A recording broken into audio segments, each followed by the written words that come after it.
Hemoptysis. Hemoptysis refers to the coughing up of blood in the sputum. It suggests invasion of, or damage to the blood vessels of the lung. This warrants a careful evaluation of the patient. History.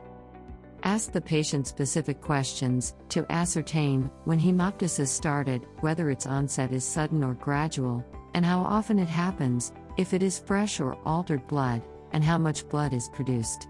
Document the type of the cough and its pattern. Blood may be coughed up alone, or sputum may be blood-stained. The causes of hemoptysis include lung tumors, including lung metastasis, pulmonary infections including bacterial pneumonia, tuberculosis, lung abscesses, and fungal infections, bronchiectasis including cystic fibrosis, pulmonary emboli, congestive heart failure, pulmonary fibrosis, pulmonary vasculitis, severe pulmonary hypertension, AV malformation, chest trauma and foreign bodies, endometriosis, anticoagulation or coagulopathy, use of drugs like cocaine and thrombolytic agents. Physical examination may reveal additional clues. Finger clubbing suggests lung cancer or bronchiectasis. Other signs of malignancy, such as cachexia, hepatomegaly, and lymphadenopathy, should also be sought. Fever, pleural rub, and signs of consolidation occur in pneumonia or pulmonary infarction. A minority of patients with pulmonary infarction also have unilateral leg swelling or pain suggestive of deep venous thrombosis. Rashes, hematuria, and digital infarcts point to an underlying systemic disease, such as a vasculitis, which may be associated with hemoptysis. Pseudohemoptysis. Pseudohemoptysis, or the appearance of red-colored sputum, without the presence of red blood cells, is a well-described manifestation of Serratia marcescens infection. This phenomenon is attributed to the organism's production of the red pigment proteacein at room temperature. Severity of hemoptysis. Hemoptysis is said to be mild when there is less than 100 milliliter blood loss per day. Moderate when there is 100 to 150 milliliter blood loss per day. Severe when up to 200 milliliter blood loss occurred per day.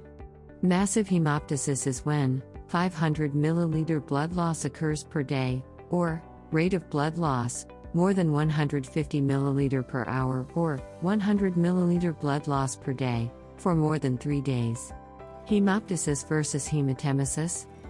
It is sometimes difficult for the patient to describe whether or not the blood has originated from the chest, or whether it comes from the gums, or nose, or even from the stomach.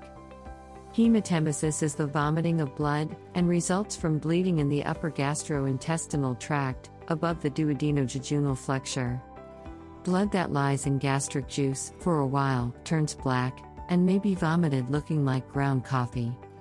Patients should always be asked about associated conditions such as epistaxis or the subsequent development of melena, which occurs in the case of upper gastrointestinal bleeding. Difference between hemoptysis and hematemesis. Hemoptysis is the coughing up of blood, and hematemesis is the vomiting up of blood. Nausea and vomiting are usually absent in hemoptysis, whereas present in hematemesis. Hemoptysis occurs due to pre-existing lung pathology, while hematemesis is due to pre-existing gastric or hepatic disease.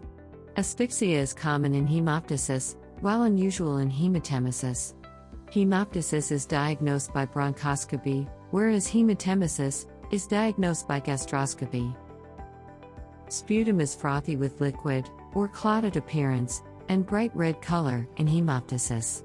Sputum is rarely frothy, with coffee ground appearance and brown to black color in hematemesis. The pH of coughed up contents is alkaline in hemoptysis, while the vomitus is acidic in the case of hematemesis. In hemoptysis, the products are mixed with sputum, macrophages and neutrophils, while in hematemesis, the products are mixed with food particles. To get more such high-yield medical content, don't forget to subscribe. BasidiaMED. The easiest and fastest way to take advanced clinical history.